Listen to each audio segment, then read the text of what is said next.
Hello everyone, here we'll be discussing equations of lines and planes, and to be quite honest, it's a little bit to discuss. Now of course, these lines and planes are in 3 dimensions, so it's pretty difficult to describe in general, so we'll do our best to cut to the chase then. So first I say that the equation of a line in 3 dimensions can be described by this so-called vector equation. Now a vector equation is exactly what it sounds like, it's just an equation involving vectors. So we have these 3 vectors r, r0, and v, where r and r0 are the so-called position vectors of points P and P0 on the line L.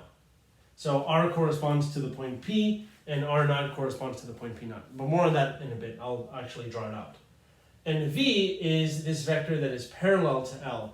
And it's the book actually doesn't really use this language specifically, but I want to call this the direction vector. Now the phrase direction vector may be used in a different context as something else, but mainly this describes the direction of the line. Because since it's parallel to the line L, and since vectors can float around anywhere in a 3-dimensional space, then we can just say it describes the direction of the line, hence call it the direction vector. So I hope that language is okay with us.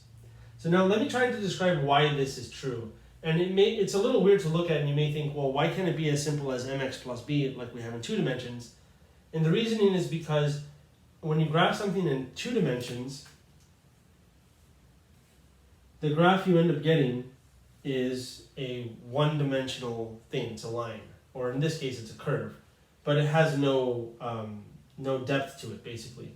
So in some sense, points traveling on the line or on the curve is in a 1-dimensional way. So you can go in one way on the line or curve, or in the other direction as well. But that's a 1-dimensional type behavior.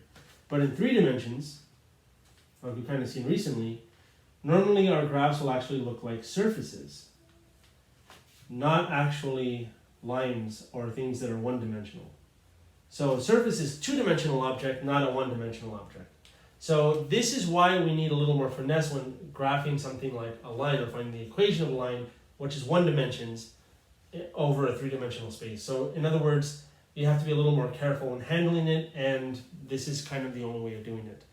So with that being said, let me try my best to kind of show, given a particular graph. So let's just imagine over here, let's say, we have the x, y, z axes,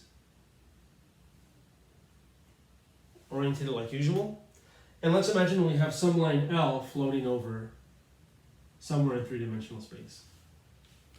Now we have 2 points on L, and it is certainly true, just like in 2 dimensions, 2 points uniquely describe a line. Even in 3 dimensions, it only takes 2 points to describe a line. So we're going to call these 2 points P and P0. I'll have P0 closer to the origin and P over here. It doesn't really matter though. Now P and P0 have actually like specific ways of describing it. So P will describe as, let's do x, y, z, where P0 we'll call x0, y0, and z0. And that's the kind of usual labeling for P and P0 for these points. Now what I'm going to do is I'm going to create these position vectors from the origin. Now remember, vectors can float around anywhere in 3-dimensional space, but if we're kind of making sure that we want them to be orientated such that they are at the origin, then we have this vector here, which I'll label in red, r0, and this vector here going from the origin to P, which I'll label as r. Good. And we can have some other vector, v, that's parallel to L floating somewhere else in 3-dimensional space, but in reality, it's going to be this vector. It's a vector that's parallel to L, so we can just float it over L. So I drew it in green. I don't know if it came out very clear or not. Let me try to do that a little better. Maybe that's a little more clear. So this is v. Okay. Now, this result, r equals r0 plus tv, will give you a vector, not necessarily parallel to the line L, but it'll give you some vector. So for different values of t, we get a new vector that will be somewhere, let's say, over here. So imagine like, I'll just kind of give you a small one. Let's imagine this arrow here. This vector goes to the line L. So for different values of t, we get all these different vectors spawning from the origin that will kind of describe L in the sense that their arrowheads will point towards L. So as t gets larger and larger and larger, we get these vectors that'll kind of spread out like that will describe the direction of L. Which sounds a little weird, but that's kind of what we're doing. In fact, that's exactly what we're doing. So, and also V will actually be describing as the following. And let me write it over here. So let me just say if V is the vector, let's call it ABC, then we get the following equations out just by plugging them in. So notice R you can treat as the vector going from the origin to the point xyz. So it's literally the vector xyz. And that's supposed to be equal to R naught, which is the vector going to x naught, y naught, z naught. So those are the components of that. And then we have t times v. But notice t is a scalar. We can scale that into ABC. So that's going to be plus ta, tb, tc. Just like that. And then if we add these component-wise, because they're vectors, of course, then we get the following. X naught plus ta, comma, y naught plus tb, comma, z naught plus tc. Perfect. And what we see is that these vectors are the same, so their components are equal. In other words, x is equal to x naught plus ta, y is equal to y naught plus tb, and z is equal to z naught plus tc. So I'll describe this a little more formally in the next screen because I've kind of run out of space here. And then we'll discuss a different type of equation that will relate to this. All right, so what we previously had, again, was this vector equation. So I'm just kind of summarizing this a bit. So that's our vector equation, this guy, where R naught is this, R is this, and V is this. So we have this description of these vectors. And then from here, we got these so-called parametric equations. And if you've seen parametric equations before, you'll know exactly what I mean, because we're describing the curve, in this case a line, we're describing the points on the line anyways, x, y, and z, corresponding to some parameter t. So t is our variable, plug in a variable for t will give you a specific x, y, and z value. So you'll have a point for a particular t value. So t kind of represents time, where different values of time will kind of monitor p traveling in a linear fashion. Is the best way of seeing that. And now from here we can solve for t, because t is the same for each of these. So t is just some real number. So maybe I should say that somewhere over here. T is just a real number. In fact, they're all real numbers, really. And the symmetric equations are basically solving for t to get one equation. Well, we'll have three parts of this kind of three-part equation. So if we solve for t here, notice we'll subtract x naught to the other side, and then divide by a to get t by itself. If we do the same thing here, we can solve for t as y minus y naught divided by b. Similarly, if we solve for t here by subtracting z naught to the other side and then dividing by c, we get that. So these are the so-called symmetric equations. Okay, so now for this example, this is kind of the main thing we wanted to figure out. Can we find a way of describing the equation of a line, probably through parametric or symmetric equations, given 2 points on the line? Because that's really the goal. I mean, we could do that with lines in 2 dimensions, but in 3 dimensions it's a little more tricky. So here I want to find parametric and symmetric equations of the line passing through these 2 points, 2, 4, -3, and 3, -1, 1. Now, the first thing we'll need is to figure out what R naught and R are.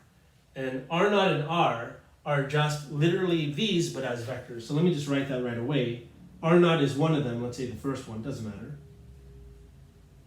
R then will be the other one, which is 3, -1, 3. 3, -1, 1, there we go. But now what's V? I haven't actually shown you how to find V. But if you remember the image I gave you earlier, and I'll kind of show this in a 2-dimensional fashion, we have R naught being one of the vectors, R being the other vector, and V went from one to the other. And if you actually know a little bit about vector addition and vector subtraction, kind of like we saw from the visualization standpoint, this right here must be added to R naught to give you R, because it's the diagonal of the parallelogram determined by V and R naught. In other words, V is just the difference between R naught and R. Now, this is clearly true, but in general, V isn't necessarily this one vector itself. V can be any vector that's parallel to the line L. So in particular, we can actually let A, B, and C just be the difference of x, x naught, y, and y naught, and z naught. And this definitely makes sense because if you think about what we have here, when t is equal to 1, you can solve for A as x minus x naught, B as y minus y naught, and C as z minus z naught. Now that's for a particular value of t, and that's okay though, because remember, we have basically infinitely many v's because the description of v is very vague. It's just some vector that's parallel to L. So I hope that part's okay, but in particular, this is one way we can find v. So in other words, I'm going to subtract these in any order I like. I'm just going to do, well, what I did here, x minus x naught, so that's going to be r minus r naught.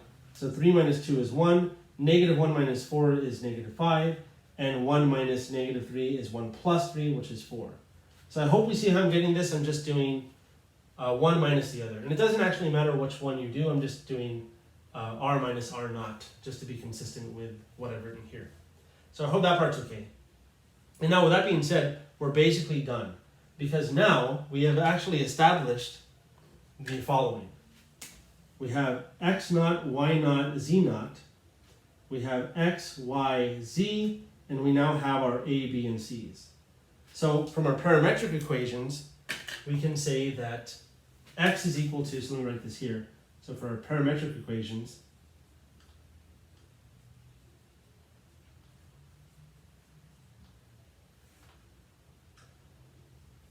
we have x is equal to x naught plus ta. Yeah, so we actually don't really need r at this point now. We can just use x naught and a. So that's x naught is 2 plus 1 times a, or 1 times t I should say, or t times a, which is 1.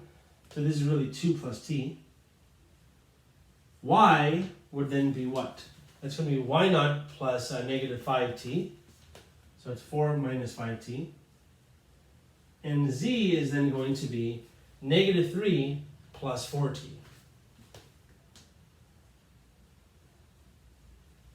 Now this is where things get a little suspicious because this is not a unique answer.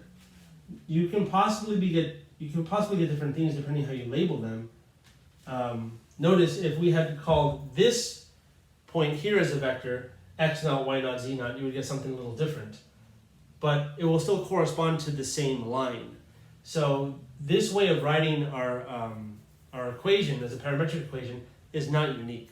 So it's important to understand that. Now, as far as the symmetric equations go, this is also not unique. But, well, it's x minus x naught, and we have x naught is 2, 4, and negative 3 for y naught and z naught as well. So we have x minus those over these a values. So it's just going to be x minus 2 over our a value, which is 1. So I don't really need to even write that. We'll just write x minus 2. Equals, we have y minus the y naught value is 4 over b, which is negative 5, equals z minus negative 3, so that's z plus 3, notice, because you have double negative, divided by c, which is 4. And there we go. These are our symmetric equations now. And again, these are not unique. And you can actually verify that these symmetric equations would be the same as any other symmetric equations you would get. For instance, if you were to use 3, negative 1, 1, you would still have these ABC values because this x, y, z is just some other point on the line. Let's see if that works. So this would be x minus 3 equals, so this is another possible answer, x minus 3 equals y minus negative 1, so that's y plus 1, over b is negative 5 still, equals, not comma, sorry, z minus 1, which is from our point, over the corresponding component of the vector that we are in the same direction as. So now, is this the same as this? Well, if you look at x minus 2, if you subtract 1 here, you get this. So in fact, what this kind of tells me is if you take each of these parts of this equation, 3-part equation, and subtract 1 to each part, you should get this. Now, it's no coincidence that x minus 2 minus 1, of course, is x minus 3, and x minus 4 over negative 5, let me write that here, x minus 4 over negative 5 minus 1, Well, minus 1 you can think as 5 over 5. And our common denominator is negative 5, so we can bring the negative down to the denominator here. And look at this. When you combine, you get a common denominator, obviously. And y minus 4 plus 5 is indeed y plus 1 in the numerator. And similarly, if you subtract 1, since 1 is 4 over 4 for the z plus 3 over 4 part of this three-part symmetric equation, if you add, not add, but if you subtract 4 in the numerator, you indeed get z minus 1 all over 4. So that's really nice that we can see the comparison and have the understanding at least that there are possible different answers for these equations of lines in this way.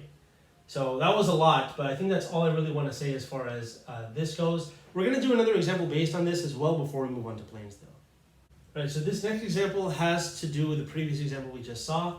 It asks what point does the line from the previous example intersect the xy plane? Now, a few things. First, let me remind us the answer we got as far as symmetric equations go from the previous example, is this. And I included these denominators, 1, negative 5, and 4. And notice that these parts, I said the symmetric equations could be non-unique. You can have different ones, possibly, so they're non-distinct. But the denominators are for sure unique because they are representative of the components of the direction vector. And for that reason, these are known as direction numbers. So I'm just pointing that out now. That'll kind of come to play in a little bit. Okay. All right, so now what? Well, we want to see where this line intersects the xy plane. Now, if you don't remember, the xy plane is where z is equal to 0. So this is z, this is x, and this is y. When x is 0 is when you have this xy plane. That's exactly when x is equal to 0. So our line will hopefully intersect the xy plane somewhere. In other words, its z value will be 0. So if it intersects the xy plane, that implies that its z value is 0. And in setting z equal to 0, we get the following. We get x minus 2 over 1, so just x minus 2, equals y minus 4 over negative 5 equals 3 over 4, because z is 0. So really we can set this up as two different equations. One for the x's will be x minus 2 is equal to 3/4, in which case we can add 2 to the other side to get x is equal to 2 and 3/4, which is 8 plus 3 over 4, so I guess it's 11/4. And similarly, we'll get y minus 4 over negative 5 is equal to 3/4. And here, if you multiply both sides by negative 5 first, you get y minus 4 is equal to negative 5 times this is negative 15 over 4, and then adding 4. Notice 4 is 16 over 4, so adding 16 over 4 to this implies that y is just equal to 1 over 4. So we have these values of x, y, and let me move the camera over because I went a little bit beyond. There we go. And we actually know z because z is 0 since we're on the xy plane. So in fact, the point in which this actually happens, where our line intersects the xy plane, is the point 11/4, 1/4, 0. That was pretty cool. Now this next example is a little weird. They are asking us to show that the lines L1 and L2 are skew lines. Now skew lines is kind of the three-dimensional version of parallel, only they're not parallel. So in 2 dimensions, we can have lines that do not intersect. So these are known as parallel. Basically, they have the same direction. Skew lines, however, is really hard for me to draw on the board, but there are lines that do not intersect, but that actually have a different direction. So imagine we have some line in 3 dimensions and we have some line running below it that does not intersect that line at all. I try to draw like a dotted part here. Basically, it's something like this, where you have these 2 lines that pass through each other that do not intersect in any way, shape, or form. So how can we show that? Well, first off, the lines L1 and L2, I've used different parameters. L1 I use t, and for L2 I use the parameter s. And we want to show basically that they do not intersect and that they are not parallel. Now, the fact that they are not parallel is pretty easy to show because it has to do with their direction vectors.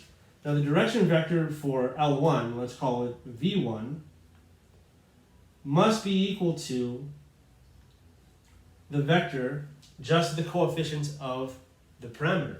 So if you look at the parameter, the coefficients are 1, 3, and -1. In other words, the number in front of t for L1. So that wasn't too difficult to find. And I'm not kind of showing how I got this, but it's basically based on how we got these parametric equations. And if you don't remember, it was x equals x naught plus at, y equals y naught plus bt, and z equals z naught plus ct. So a, b, and c are the components of our direction vector, and we have this. And v2, which would be the direction vector for L2, very similarly, is just the coefficient of the s's, which are 2, 1 for the second one because there's no number in front, and 4. And these vectors are clearly not parallel because their components are not proportional, which is a little hard to show. But we have seen that if the angle between them is not 0 or pi, then they're not, they must be parallel. And we can do that by taking the cross product of them if you like. I'm not going to do that, but I'll allow you to figure that on your own. If you were to write the determinant of the 3 by 3, ijk for the first row, this for the second one, and that for the third row, and then take the determinant of that 3 by 3, you should get 0. Meaning that, or you shouldn't get 0, I'm sorry. If you got 0, then that means they would actually be parallel. Another thing we can do is we can take the dot product and show that that is not 1. Actually, that's a little harder because the dot product will yield something else.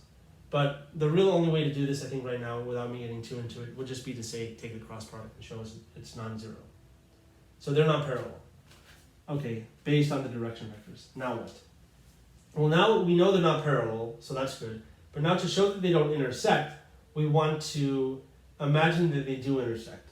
So if they had some x value that's the same, then that means that 1 plus t must be equal to 2s. Similarly, there must be some t and s value that correspond to the same y value. So the negative 2 plus 3t is equal to 3s, or 3 plus s.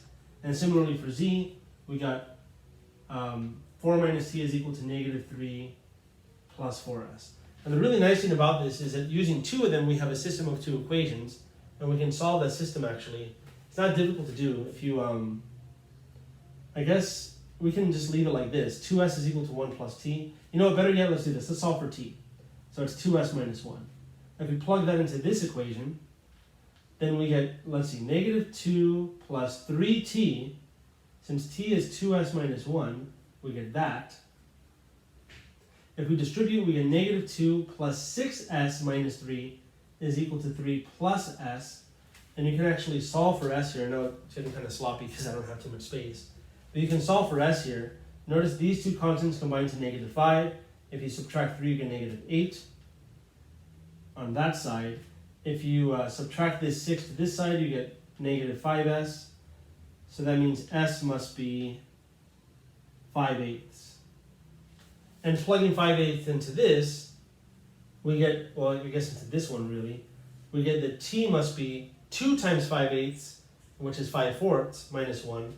Since negative 1 is 4 over 4, 5/4 minus 4 over 4 is 1/4. So again, you can kind of fill in the details yourself, but you get these two values for t and s. And the big joke, of course, is that this does not work with the last equation. Now clearly, if you do 4 minus 1/4, you get 3/4. But if you plug in s to be 5/8, you get negative 3 plus 4 over, well, 4 times 5 is 20 over 8. That reduces by dividing by, I guess you could just cross cancel 4 and 8 to get 5 over 2. And clearly this doesn't work. Negative 6, or negative 3, notice, is negative 6 over 2. So when you combine those, you get negative 1/2. And those are for sure not the same. So for that reason, I mean, it looks sad, but for that reason, it actually checks out that these two lines do not intersect and are not parallel. So I hope that was okay for this example. It was a little wild. So now I think we're okay to move on to equations of planes. Right, so for the equation of a plane, there's actually two forms that it comes in. There is the vector equation, and that'll lead into what is called the scalar equation, which is something we'll be kind of more used to. But to get there, we need to first talk about this to have an understanding of what's really going on. And it's not super complicated once you get down to it, but for right now, it's a little complicated to explain to get to that point. So first, let's kind of consider we need these three pieces for the vector equation. We need the vectors n, r, and r naught. R and r naught are what we saw from lines. They're just these so-called position vectors that go from the origin, they stem from the origin of the three-dimensional space, and then they go onto 2 points that are on not the line, but in this case the plane. Now, if you don't already know, and I kind of tried to explain a little bit, a plane is just this sheet that lies somewhere in three-dimensional space. So think of like the xy plane, yz plane. So we have it here, xy plane, the yz plane is like this wall, imagine, in a room, and then the xz plane would be that wall. Now, any plane in three-dimensional space could actually be kind of like this sheet just dropped in at an angle, you might imagine. So I'm going to try to draw one here, and we'll try to see how all of these pieces come together. Now, I haven't explained what n is yet, but we'll get to all of that soon. So let's imagine I have this sheet just dropped in somewhere in three-dimensional space. So I try to draw it so that it looks kind of slanted. And this is just a piece of it. In reality, this sheet extends in each direction. So that's what a plane is. So imagine it extends like that in each direction. So now we have these 2 points that lie on the plane. Let's call one P and one P naught, where P, of course, is the point x, y, z, and P naught is the point x naught, y naught, z naught. And now we'll create these vectors stemming from the origin, kind of attacking each of these points. So landing arrowhead end on each of these points. We'll call the one that attacks P as R, and we'll call the one that attacks P naught R naught. So I hope that part makes sense. And now what we can do actually is we can create a vector going from R naught to R, and we've kind of seen this before. This ends up being the difference between them. So this guy here is R minus R naught. And again, that makes sense because if you add R naught to R, or R minus R naught to R naught, the R naughts cancel and you just get R. So the visualization should make sense, but I know I drew the picture kind of small. Now, for lines, we needed a direction vector. We needed a vector that went in the same direction of the line that was but it was parallel to the line. Kind of ruined the surprise. Because for planes, having a vector in that same direction doesn't make any sense. Well, it makes some sense, but it doesn't really help too much. Because if you pick any line or any vector that lies on the plane, you can imagine, it could actually face in any direction and still land on that plane. So it wouldn't be unique as far as direction goes.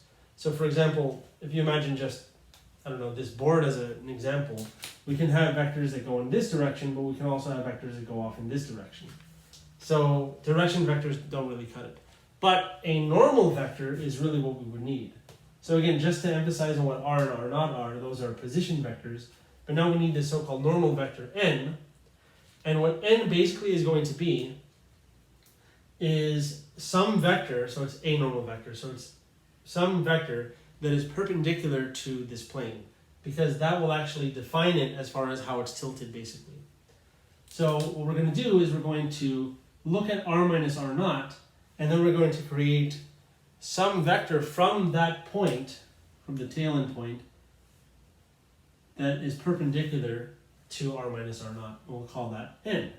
And in fact, that really is the definition of n, and from that we get this equation that n dotted with R minus R naught is 0. And this we know because any two vectors that are dotted together that result in 0 must be perpendicular, like we saw from the dot product video. Good. So I think that part kind of makes sense. Well, it should make sense. And we just call the component form of n to be ABC. So this equation should make sense, but piecing it together, it's still a little bit of a mystery as far as what's going on. But this definitely makes sense, and this, believe it or not, completely uniquely defines the plane. Now, if we actually grab all of these things together and we try to unravel it into an equation, we'll get the so-called scalar equation. The reason why it's called a scalar equation is because it has no vectors involved in the equation.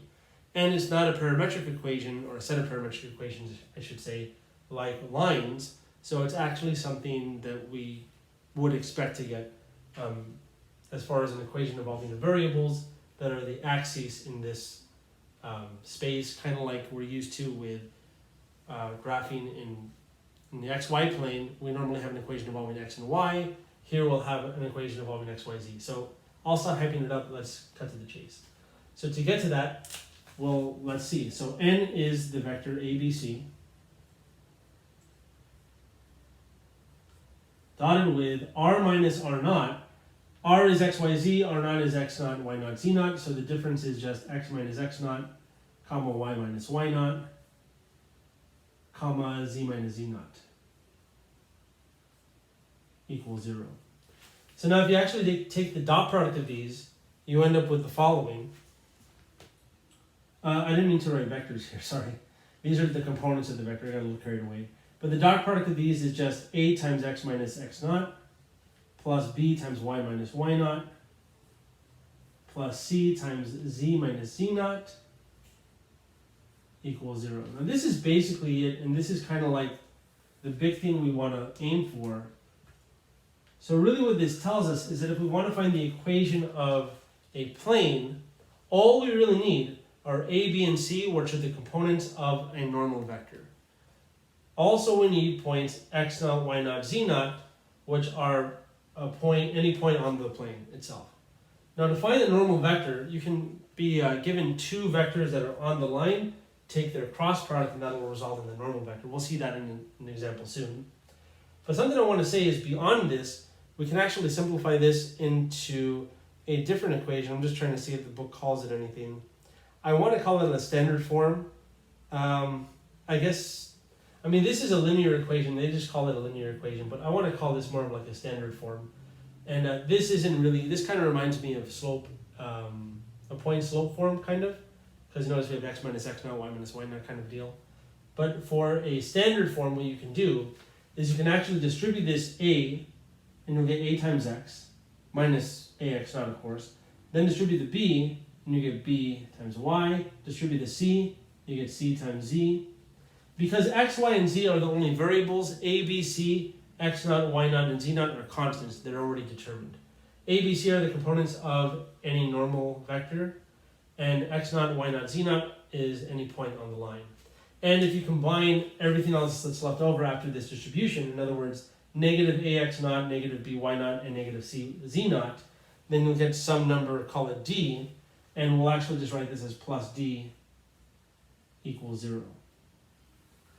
So this is kind of a standard combined form. But these, of course, are both linear equations. So here, again, where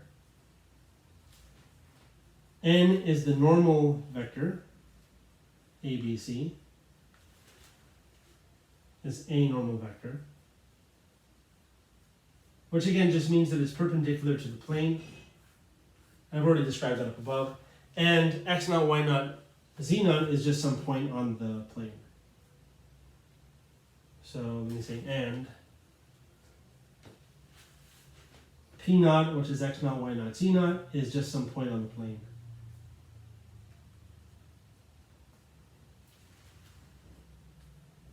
Perfect.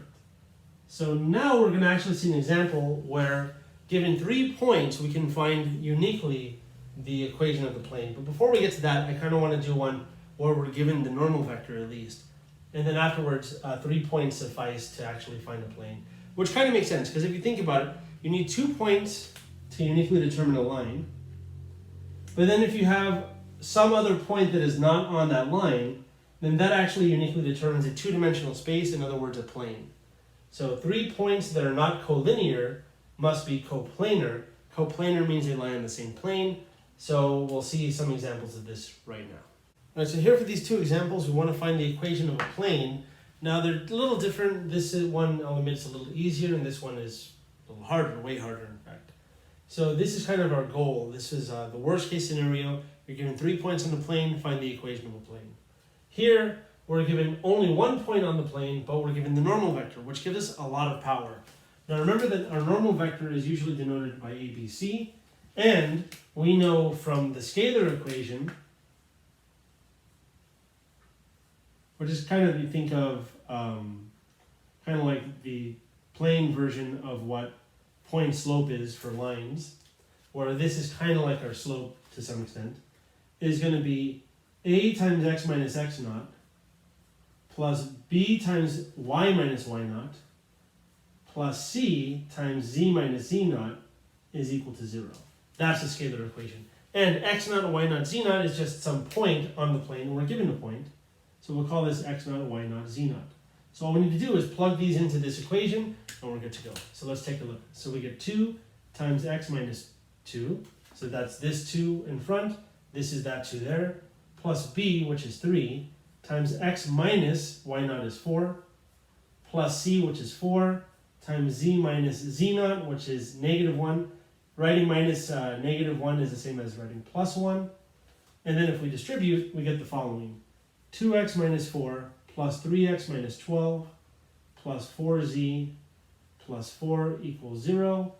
If we combine all of the constants, negative 4, negative 12, look at that, the 4's actually cancel. And we can add 12 to the other side, so we end up getting the following. 2x plus 3y plus 4z is equal to 12. Fantastic.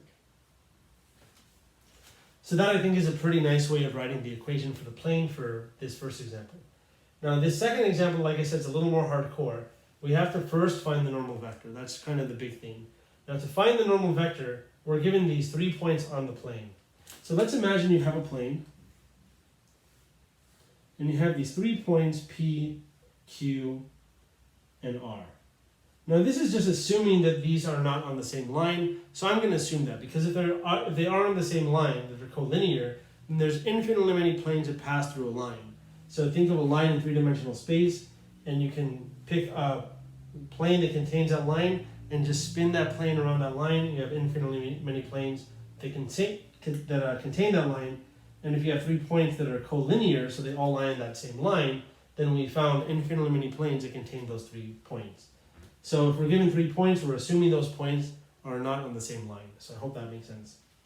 And then we want to find some normal vector. So what we're going to do is we're going to create these 2 vectors, and we want this to be essentially the cross product of those 2. So this normal vector n is going to be the cross product of this PR vector and this QR vector. Now I haven't really explained this too much in this class, but you can actually find a vector from 2 points just by subtracting them. We saw this a little bit when we discussed R and R naught, which were those position vectors. But in fact, it's true that if you wanted to create these 2 vectors, which I will not call R and R naught, I'll call U and V. So let's say the vector U is, let's say, the vector going from R to P. So the way I'll write that is like this, RP with an arrow, so we're going from R to P. And the vector V is going to be the vector going from R to Q, let's say. Now I'm just picking these letters in any order, it really doesn't matter. So in reality, you just subtract any 2 in any given order. If you were to do PR or PQ and then whatever other one, as long as you have this kind of diagram here, then we're set to go. So now from R to P, this is going to be basically the values in P minus the values in R. So what we're going to end up getting for our vector is P minus R, because we're going from R to P. So P minus R will be 1 minus 5, comma, 3 minus 2, comma, 2 minus 0. Which of course is negative 4, 1, and 2. Now from R to Q, I'm going to do the same thing. So we're going from R to Q. So we're going to do the values of Q minus the values of R. There's going to be 3 minus 5, comma negative 1 minus 2, comma 6 minus 0. And that ends up giving us negative 2, comma negative 3, comma 6. Nice. So we have these 2 vectors, and we want this normal vector, n, which is actually the cross product of these 2, because it's the vector that's perpendicular to each of these vectors. So we get n is equal to the cross product of these 2 new vectors we've established, which we call u and v. So to find this, we're going to take the determinant of this 3 by 3 matrix, that is I, j, k, which are vectors themselves, and u, which is negative 4, 1, 2, and then v, which is negative 2, negative 3, 6. So it seems pretty ridiculous, but you'll see in the end what we're going to end up getting is something that isn't too bad. But once we have the normal vector, that's where things start to take a turn. Because once we have the normal vector established, and this is just like the previous example, but we need to pick one of these 3 points to play with that vector. And it won't matter which one you pick, and you can see that if you were to try it on your own by picking a different one opposed to the one I'm picking, and you'll get the same result. So let's see. So I'm going to try to do this quick. So I want I to be the first component, and if you cover the column and row that contain I, you get this 2 by 2 vector, or this 2 by 2 matrix, I should say, whose determinant is 6 minus negative 6, so that's 6 plus 6, that's 12, comma, for the J1, the one in the middle, remember that for determinants you get actually a minus sign for the middle, so we'll get negative whatever we get here. So this is going to be, if you cover the J column and the J row, you get negative 4 times 6, which is negative 24, minus negative 4. Negative 24 minus negative 4 is negative 24 plus 4, which is negative 20, but negative that is positive 20. So I hope that part's okay. I'm going through this kind of quick. For K, if you cover the K row and K column, you're left with this 2 by 2, and its sign will stay the same, so there's no changing sign like there was for the middle one. And we end up with 12, that's negative 4 times negative 3 is positive 12, minus 1 times negative 2 is negative 2. So we get 12 minus negative 2 is 12 plus 2, which is 14. Perfect. So now we have established our normal vector n. So now we know what A, B, and C are. And these, again, are kind of like the way I'd say are equivalent to the slope from what we're used to with lines in 2 dimensions. So they're just the coefficients of x, y, and z, basically. So good. So now what we need to do is pick a point. Now I'm going to pick P. We could pick R. R is kind of nice because we have a 0. It's kind of tempting, but I'm just going to pick P. So what we know now is using P, so this is going to be our x naught, y naught, and z naught. And that means our equation from the scalar equation will be 12 times x minus 1 plus b, which is 20, times y minus 3, plus, I don't think I have space, but let's see if we can do it, plus 14. Let me squeeze this a little more. Let's see if we can make space. Times z minus 2 equals 0. So I don't think that made it onto the... Yeah, I need to move the camera a little bit. So there we go. All right, so now if we distribute some things, we get 12x minus 12. We get 20y minus 60. So let me just write it like this. 12x plus 20y plus 14z minus 28. So I'm going to move those minuses to the other side. So I'm going to combine those and we get the following. So I got negative 12, negative 60, those combine to negative 72, and then we have negative 28. And 28 and 72 combine to 100. So we just get this actually, which is kind of nice. And we can actually divide through by 2 if you want to simplify this a bit. Dividing through by 2 gives us 6x plus 10y plus 7z, that's a 7, is equal to 50. There we go. So that is the equation of this plane. Whew. So that was quite a bit of work, and there's a lot of little details I left out. I'll let you establish those on your own and verify that what I've done is indeed correct. And I'll also let you on your own verify that if you were to pick another point as being your x naught, y naught, q naught, you get the same result. So now we'll move on to some more, I guess, intricate examples that involve equations of planes now. Right, so I almost forgot to handle the second part of the previous example, which was finding the intercepts and sketching the plane. Now, intercepts are where the plane crosses the x, y, and z axes. So kind of, let's take a look at that a little bit. It's kind of interesting because on the z-axis, well, x and y are equal to 0. And on the y-axis, x and z are equal to 0, and the x-axis, the other ones are equal to 0. So all we're really going to do here is we're going to set each of those equal to 0, and then we'll attempt to sketch it over here off to the side. So when x and y are both 0, what do we end up getting for this equation? We end up getting 4z is equal to 12. Dividing by 4 gives you the z is 3. So we get this point, 0, 0, 3. And I'll actually plot that over here on the z-axis, going up 3 units. Nice. So now when, what about when x and z are each 0? Then plugging that into this equation gives us 3y is equal to 12. Dividing by 3 gives us the y is equal to 4. So that gives us the point 0, 4, 0, which on the y-axis is 1, 2, 3, 4. Let me try to make that a little more spread out. Looks a little better.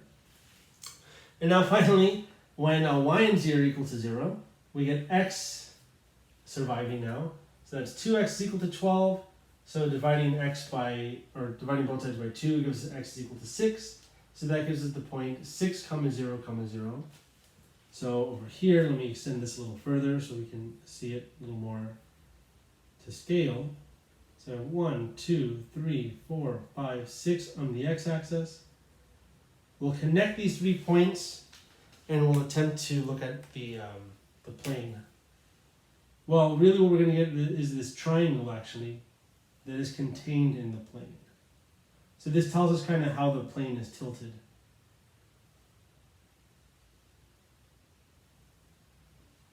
So if we were to shade this, maybe that gives us an idea. Now from my perspective in person, well, it doesn't look that bad. And I think on the board I actually did it quite justice. So we kind of see how the plane is laying down in 3 dimensions like that, leaning against the x, y, and z axis. Now this is just a triangular portion of the plane. The actual plane extends in each direction. So it extends beyond these borders of this triangle. But I'm just drawing the triangular portion alone. Okay, so now on to the next example. Right, so for this next example, we want to find the point at which the line with these parametric equations intersects this plane. Now, of course, this is kind of assuming that, well, the line doesn't lie on the plane, otherwise it would intersect it infinitely many times. So if it is some line that is not on the plane, then you have this action here where it passes through exactly 1 point. And to solve this, all we're really going to do is just substitute basically and then solve for t. So if x is equal to this, y is equal to this, and z is equal to this, plugging them in gives us 4 times 2 plus 3t plus 5 times negative 4t minus 2 times 5 plus t equals 18.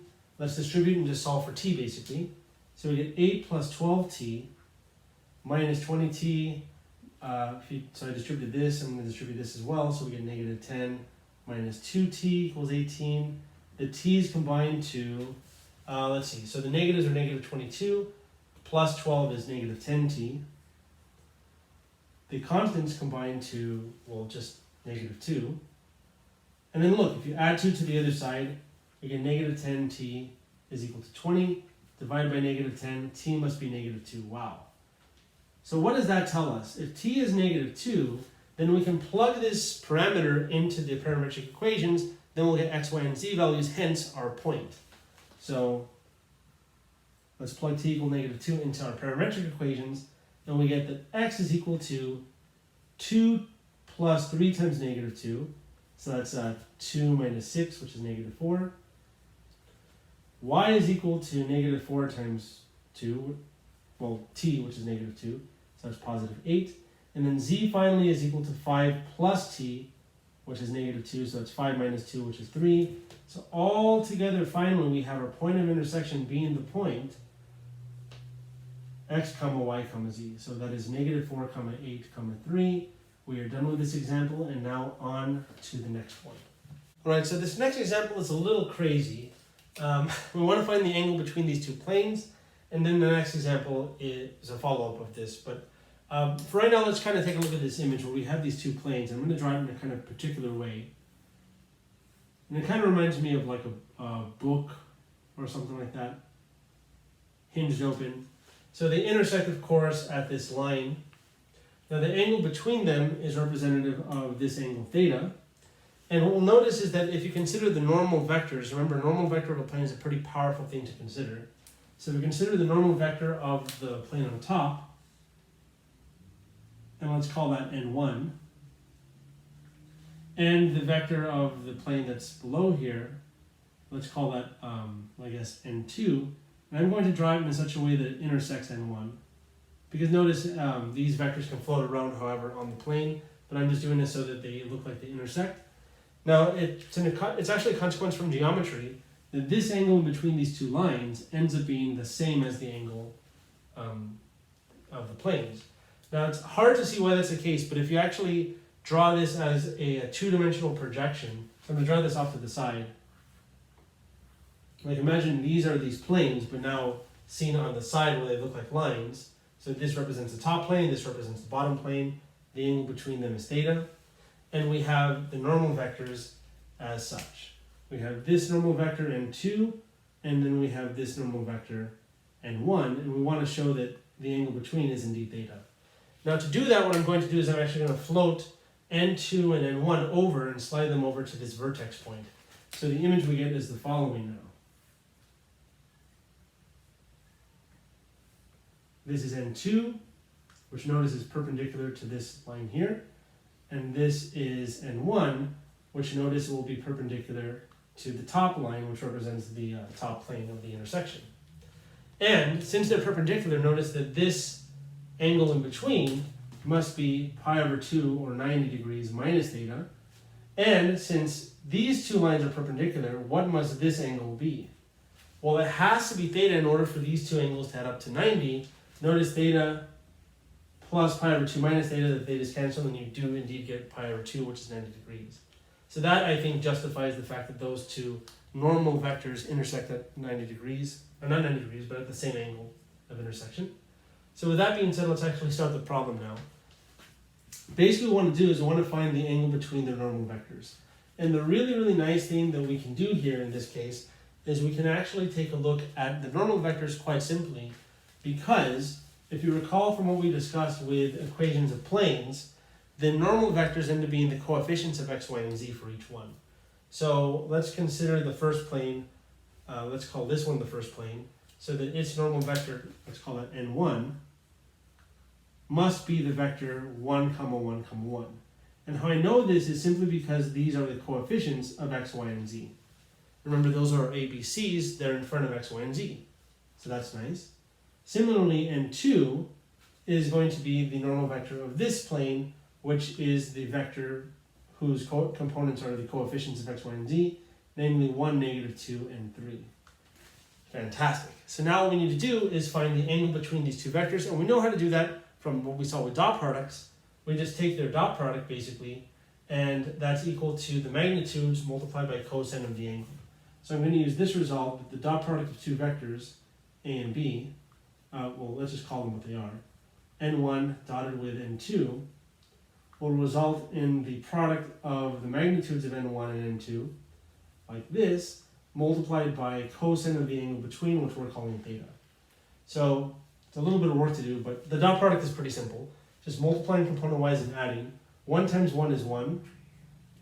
1 times -2 is -2. 1 times 3 is 3. If you add those together, you get 1 minus 2 is -1, plus 3 is 2. So the dot product is 2. The magnitudes of each of them, that requires a little bit of work, but it's not too hard. The magnitude of n1, for instance, is just the square root of the sum of the squares of its components. Notice 1 squared plus 1 squared plus 1 squared. 1 squared is 1, so you just end up getting radical 3 for the first guy. The magnitude of the second one is the square root of the sum of the squares of those. 1 squared is 1, -2 squared is 4, 3 squared is 9, and this amounts to, well, I guess 14 inside the radical. So this is the square root of 3 times the square root of 14 times cosine of the angle. Perfect, we're almost done. All we need to do now is solve for cosine and then take the inverse, cosine inverse of both sides. So that's 2 over radical 3 times 14 is, well, I guess 42. And that's equal to cosine of theta. So this implies that theta is equal to cosine inverse of 2 over the square root of 42. And we'll approximate this in degrees.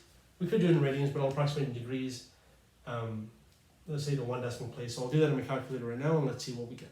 Okay, so my calculator actually gave me a pretty nice value. It's about 72 degrees.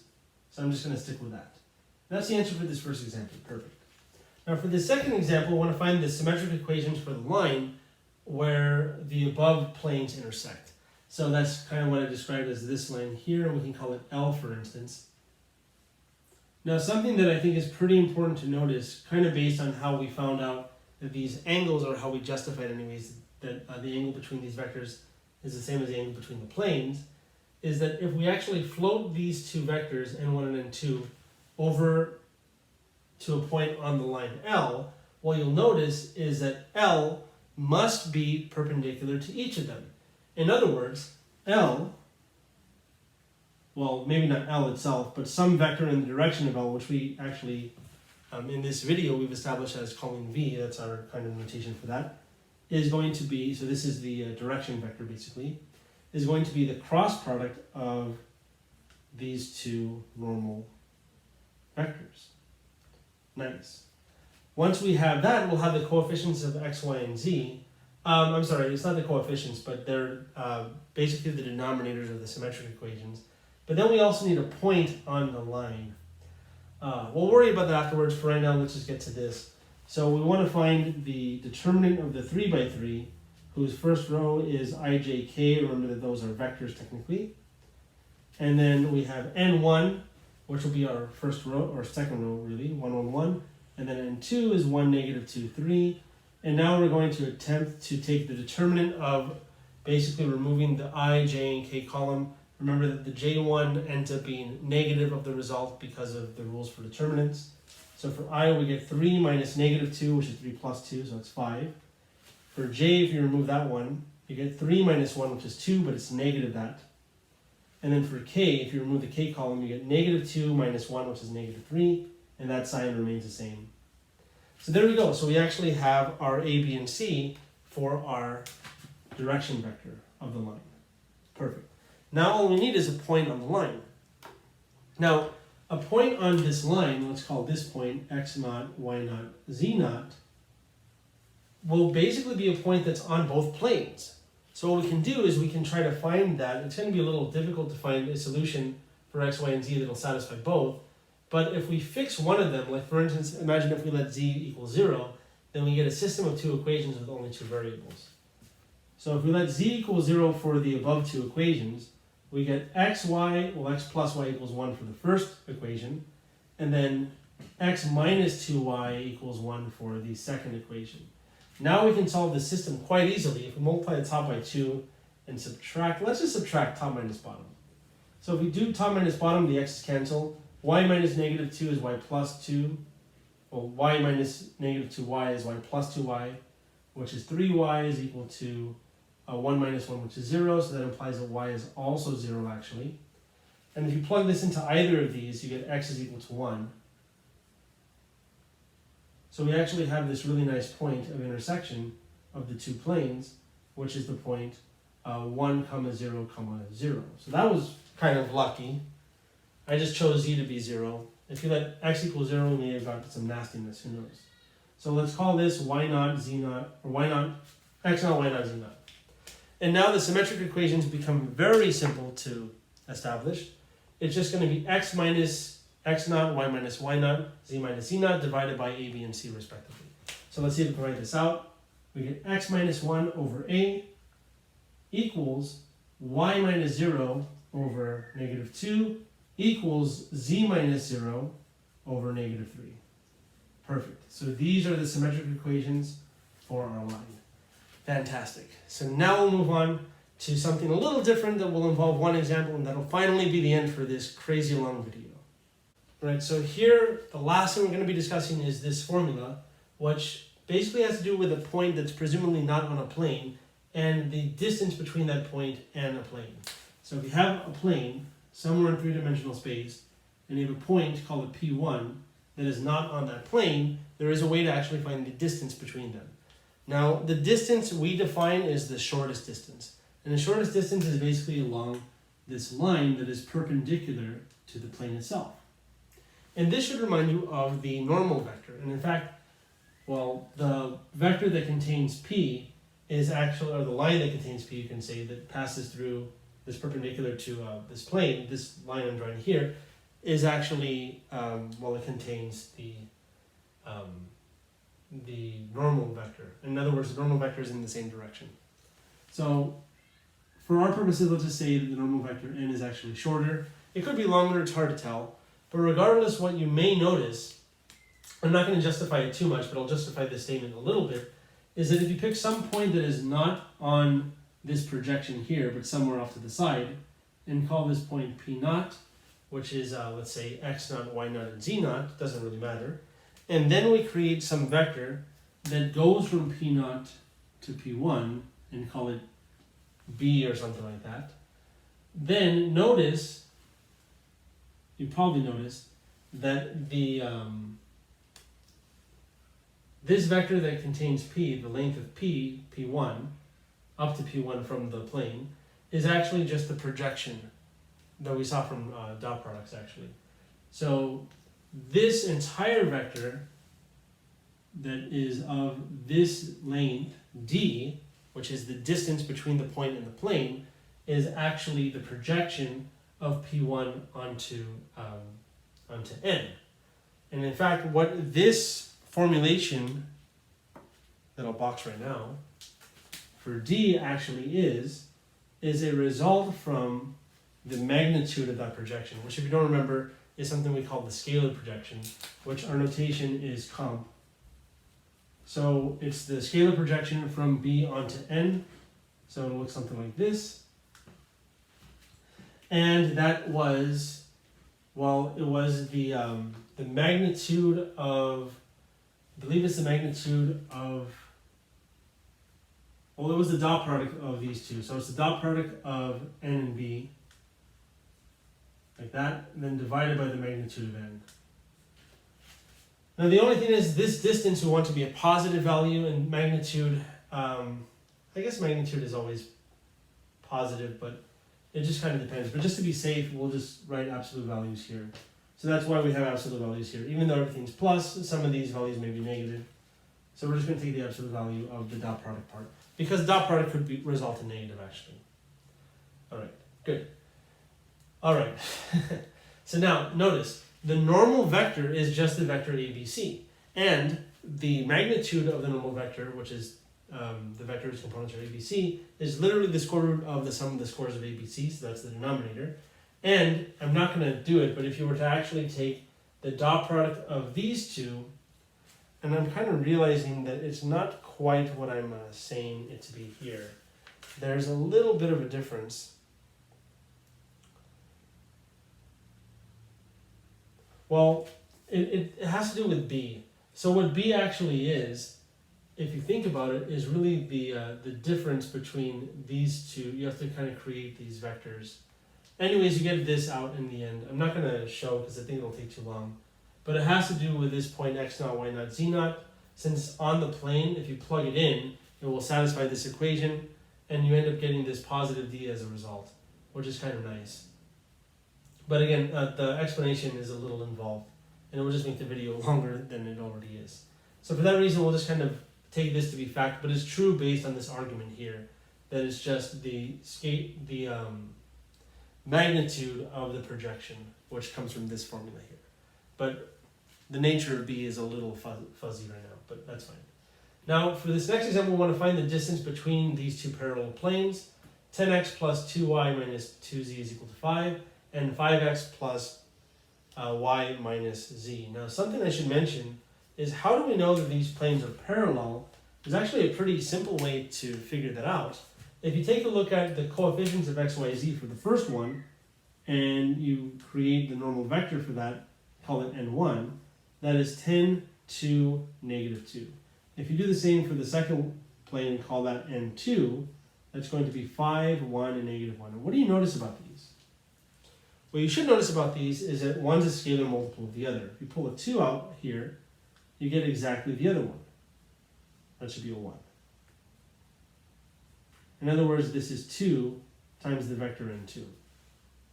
In other words, this is just a scalar multiple of this vector, so they have the same direction. In other words, if two planes have the same direction, then either they're the same plane or they're parallel. Clearly they're not the same because their equations are not the same. Notice if this was like, I'm trying to think what would work here. I guess if this was a 2, dividing everything by 2 would make this a 1, and then they would be the same equation. But they're not the same equation because these numbers make a difference actually. Even though the coefficients of x, y, and z are the same, the fact that these numbers are different means the planes aren't the same. But the fact that all the coefficients of x, y, and z are the same tells you that the planes must be parallel. Good. So now to find the distance between them, well, really all we need is a point that's on one of the planes, and then we'll just use this formula. So kind of imagine we have this image here. We have one plane and another plane sitting below it. So we're going to pick some point on one of the planes, call that P1, and then find the distance between that and this plane using that formula. And notice this distance is just that capital D. Now, how do we find a point on one of the planes? That's actually pretty simple. You can just let anything be whatever. So we can plug in a y and z to be 0, for instance, in this one, and let's see what happens. So for our first plane, if we let y and z each be 0, then all that survives is the x term. We get 10x is equal to 5, and that gives us that x is equal to 5 over 10, which is 1/2. So we have the point 1/2 comma 0 comma 0, and that is a point on this plane because it satisfies this equation. Notice when you plug these values in, you get equality. 10 times 1/2 is 5, and these each 0 out when y and z are 0, so we get 5 equals 5. So the fact that this order triple is a solution to this equation tells me this point is a point on this plane indeed. Perfect. So now we have a point on one of the planes. We want to find the distance from that point to the other plane. That'll be the distance between the two parallel planes. So all we need to do now is plug and chug into this equation. Now here A, B, and C are representative of the normal vector for the plane that we're considering. We had this plane, but now we extracted only that point. So now we need the normal vector for this plane that we're trying to find its distance to. And that's, of course, this plane. And we actually have already found its normal vector. So let's call these components A, B, and C. And now we have A, B, C. We have this point, which is x1, y1, z1. So this is now our P1 point, if you will. And the only thing is we need D. Now you may think, oh, D is 1. It's not 1. It's negative 1, actually. And the reason why is because you kind of have to rearrange this so it's of this form where it's equal to 0. So all we need to do is subtract 1 to the left, and we'll get 5x plus y minus z minus 1 equals 0, and then tells us that our D is indeed negative 1. So now that we've established what D, A, B, and C, and x, y, z are, or x1, y1, and z1 are, then we're set. We're good to go. So now we can use the above formula to get the absolute value of a times x1, so that's 5 times 1/2, plus b times y1. Oh, this is nice because b and c each get multiplied by y1 and z1, which each 0 out. But I'll write it out for completion. Plus d, which is negative 1, in absolute value, divided by the square root of essentially the magnitude of this. Once you square of these, you get 25, 1, and 1. This, I think, simplifies pretty tremendously. Let's see, we get radical 27, which we'll simplify in a moment. This is 5/2. These 0 out, we get minus 1. 5/2 is 2.5. And 2.5 minus 1 is 1.5, which is 3/2. We don't need the absolute values anymore. And by the way, radical 27 we can simplify as 3 radical 3. After all, because 27 is 9 times 3 and the square root of 9 is 3, so a 3 comes out but 1 3 stays behind. And if you want, we can actually write this more simply as 3 over 2 times 1 over 3 radical 3. Multiply the top by reciprocal to the bottom, for instance. These 3's cancel out, and we get just this, which is 1 over 2 radical 3. If you want to rationalize by multiplying top and bottom by radical 3, you can do that. And you get radical 3 over 6, and I'm going to leave it like that. That is our distance. Fantastic. So that concludes the video, finally, for equations of lines in planes. It was quite a video. We discussed quite a lot. I'd imagine this video is within like the hour range or something like that. So that's going to be a little heavy, but still, there was a lot of good stuff in here. So I hope you enjoyed it. I hope you find it helpful. I'll see you in the next video where we'll now be exiting this chapter and moving on to some newer and greater ideas. So see you in the videos for those. Hope you enjoyed this, and I'll see you then.